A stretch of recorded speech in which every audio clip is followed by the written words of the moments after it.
Assalamualaikum warahmatullahi wabarakatuh. Selamat pagi anak-anak. Bagaimana kabar kalian hari ini? Ibu harap kabar kalian hari ini baik-baik saja ya, sehingga kita bisa mengikuti pelajaran hari ini dengan baik. Baiklah, Ibu juga akan tetap mengingatkan agar kalian semua tetap menjaga protokol kesehatan seperti memakai masker, jaga jarak, dan selalu menjaga kesehatan tubuh kita. Baiklah, sebelum pelajaran dimulai, marilah kita berdoa sesuai dengan agama dan kepercayaan masing-masing. Berdoa mulai. Selesai. Sebelum Ibu membahas materi, sebelumnya Ibu akan menjelaskan tentang tujuan pembelajaran kita hari ini. Tujuan pembelajaran kita hari ini yang pertama, dengan kegiatan membaca dan mengamati, siswa dapat mengidentifikasi 3 cerita bergambar. Yang kedua, siswa dapat menuliskan langkah-langkah dalam membuat cerita bergambar. Yang ketiga, siswa dapat mendesain sebuah cerita bergambar. Yang keempat, siswa dapat menuliskan nama-nama penyakit yang dapat mengganggu organ peredaran darah pada hewan. Yang kelima, siswa dapat menuliskan cara untuk memelihara kesehatan organ peredaran darah pada hewan.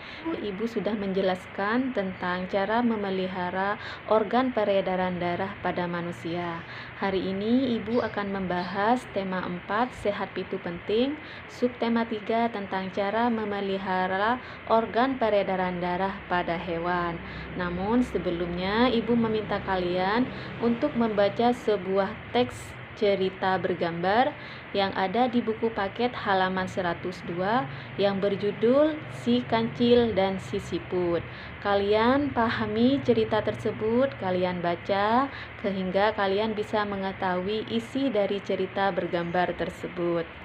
Di sini Ibu akan menampilkan sebuah urutan gambar-gambar dari sebuah cerita bergambar Si Kancil dan Si Siput. Gambar pertama di sana terlihat seekor kancil yang sedang berbicara dengan si siput. Kemudian gambar kedua, si kancil yang sudah mulai siap berlomba lari dengan si siput. Mereka sudah berada di garis start. Kemudian gambar ketiga, si kancil dan si siput sudah mulai berlari. Kemudian gambar keempat, di situ juga ada si siput dan si kancil yang sedang mengolok-olok. Kemudian ada gambar kelima dan keenam. Gambar terakhir itu menunjukkan si siput yang lebih dulu berada di garis finish dan si kancil ketinggalan di belakangnya. Dari gambar-gambar itu, yang gambar-gambar Ibu sebutkan tadi itu tanpa teks. Namun kalian tetap bisa menganalisis alur dari cerita tersebut meskipun tanpa menggunakan teks. Setelah kalian membaca cerita teks Si Kancil dan Si Siput, kalian juga sudah menyaksikan urutan gambar-gambar cerita. Di sini kita bisa menarik kesimpulan arti dari sebuah cerita bergambar. Ayo anak-anak, kalian sudah pasti bisa kan mengartikan apa itu cerita bergambar? Cerita bergambar merupakan perpaduan gambar dan teks yang berbaur menjadi satu kesatuan serta mengandung unsur keindahan dan cerita yang bermakna. Adapun langkah-langkah yang bisa kita lakukan dalam membuat cerita bergambar, yang pertama yaitu tentukan teks atau gagasan atau tema yang akan kita buat. Yang kedua, tentukan karakter tokoh utama dan karakter tokoh pembantunya. Yang ketiga, buat alur cerita sederhana mungkin, namun cerita tersebut sudah menggambarkan bagian ke semua dari cerita tersebut. Yang ketiga, mulai menggambar sesuai dengan alur yang sudah kita buat. Untuk lebih memantapkan pengetahuan kalian tentang cerita bergambar, di sini Ibu akan memberikan 2 contoh cerita bergambar. Yang pertama yaitu cerita bergambar tentang hewan si gajah dan juga si kancil. Nah, kemudian yang kedua yaitu cerita bergambar tentang sebuah keluarga. Nah, di sini kalian sudah bisa mendesain sebuah cerita bergambar karena kalian sudah bisa mengetahui cara langkah-langkah dalam membuat cerita bergambar. Ibu meminta kalian untuk mendesain sebuah cerita bergambar cukup satu alur saja atau satu skenario saja. Kalian tuliskan di buku tulis kalian, kemudian nanti kalian kirimkan melalui grup WA.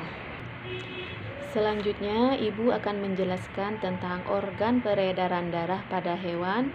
Di sini Ibu akan memberikan contoh organ peredaran darah pada hewan kancil. Karena tadi kita membahas tentang kancil, jadi di sini Ibu akan memberikan contoh organ peredaran darah pada hewan kancil.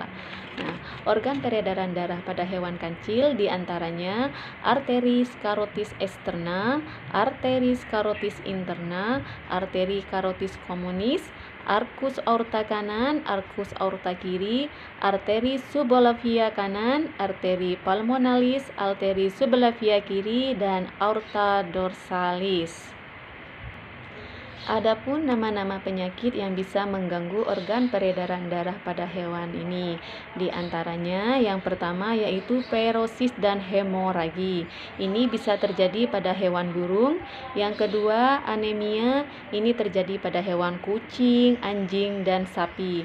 Yang ketiga, leukemia. Ini bisa terjadi pada hewan anjing, sapi, dan kucing. Kemudian hipertensi. Ini juga bisa terjadi pada anjing, sapi, dan kucing. Kemudian yang kelima, kolesterol, ini bisa terjadi pada kucing. Kemudian yang keenam, amoebasis, ini terjadi pada ikan. Adapun cara yang bisa kita lakukan untuk memelihara kesehatan organ peredaran darah pada hewan tersebut, diantaranya yang pertama mencukupi kebutuhan gizi hewan, kemudian yang kedua jangan membeli makanan sembarangan pada hewan terutama yang mengandung vetsin atau micin. Yang ketiga, rutin menjaga kebersihan kandang atau tempat tinggal hewan. Kemudian yang keempat, memberi vaksin pada hewan, yaitu kita harus rutin memberi vaksin ya. Kemudian yang kelima, mengajak hewan berolahraga atau bergerak seperti kucing, anjing, itu kita bisa ajak mereka jalan-jalan atau lari pagi ya. Kemudian yang keenam, rajin menjaga kebersihan hewan. Maksudnya di sini kita harus menjaga kebersihan hewan dengan cara memandikannya, membersihkan kotoran-kotoran yang ada di kandang hewan. Nah, itu cara-cara yang bisa kita lakukan untuk menjaga kesehatan peredaran darah pada hewan. Setelah kalian memahami organ peredaran darah pada hewan, penyakit yang mengganggu organ peredaran darah pada hewan, serta cara memelihara kesehatan organ peredaran darah pada hewan, Ibu minta kepada kalian untuk mengerjakan tugas yang ada di buku paket dengan cara mengisi tabel yang sudah disediakan. Di sana ada tabel nama organ peredaran darah, penyakit yang mengganggu organ peredaran darah, dan cara memelihara kesehatan organ peredaran darah. Kalian kerjakan tugas tersebut di buku tulis kalian, kemudian nanti kalian kumpulkan dengan cara mengirimkannya melalui grup WA.